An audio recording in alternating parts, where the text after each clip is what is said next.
Hello and welcome to the 3rd Annual GPCA Forum in Dubai.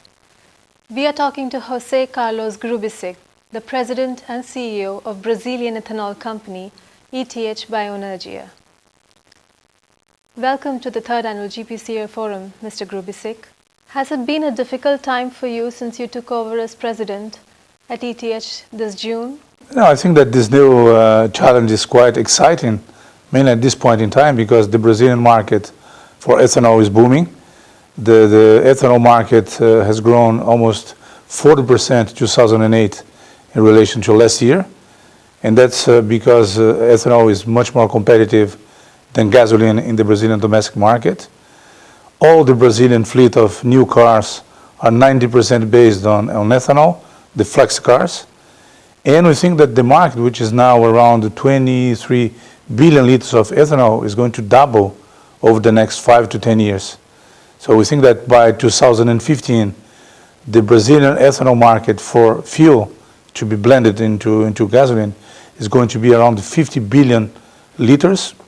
And on top of that, we have all the potential of the industrial uses of ethanol and petrochemicals. We should not call it petrochemicals, but let's say the new chemistry based on ethanol should represent around 5 billion liters in addition to what will be consumed as fuel in the country. So would you say that the volatility in price of oil is actually good for your business?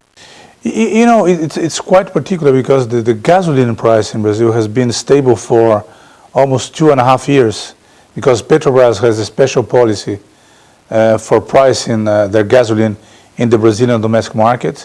And in Brazilian currency, the gasoline price has been stable, and ethanol has been priced in relation to gasoline, because there is a technical energy ratio of 70% ethanol to gasoline in terms of energy. So we price our ethanol around 60% of gasoline price. So we have not got all the benefits of oil at 140. And I hope we are not going to get the downside of oil at 50, so we can build a profitable business on a long-term basis. What do you think are the advantages of Brazil's ethanol from sugarcane compared to US ethanol from corn? I think that the first difference is that the Brazilian sugarcane do not compete with food crops. So in Brazil we have huge amount of lands to be planted with sugarcane with other crops. We can increase efficiency of the sugarcane production, and by doing so we can produce a very low-cost ethanol. When you compare cost competitiveness of ethanol from sugarcane with ethanol from corn, there is a huge gap of production cost. And in any case, even if we look ahead, all the improvements they can get in the US to produce ethanol from corn, or even when we compare to ethanol from celluloses, the new emerging technology, the ethanol from sugarcane will always be the most competitive source of renewables we can foresee, because land is very competitive in Brazil. Sugarcane is a very efficient plant to transform water and sunlight into sugar, and from sugar to ethanol it's quite easy and quite competitive to make the transformation. And as far as capital cost is concerned, it's also very competitive to put together the biorefineries based on sugarcane, and it's much more expensive to build a kind of industrial complex to produce ethanol from corn. So that's why we think that we are going to improve our cost curve in Brazil. Potential is there. We are going to change the business model of the sugar and ethanol industry in the country, and we have huge potential to reduce the cost of production. By how much? I think that we can reduce the production cost by 15–20%, which is huge for a commodity like ethanol or other kind of agricultural or energy commodity. Several international petrochemical companies are planning projects in Brazil based on sugarcane-derived ethanol. like Dow's joint venture with Crystal Save for a polyethylene project and Braskem's polyethylene project. Will you be providing the ethanol for Braskem's project? Yeah, in fact, we have, let's say, as far as petrochemicals are concerned, we have 3 projects which are either under implementation or are planned for the next 3 to 5 years. The more advanced one is Braskem with the 200,000 ton polyethylene production based on ethanol. So this project is under construction and it's going to be operational by the end of 2010, beginning of 2011. Dow has this joint venture with Crystal Save to put together an integrated production site going from sugarcane, ethanol, ethylene and polyethylene.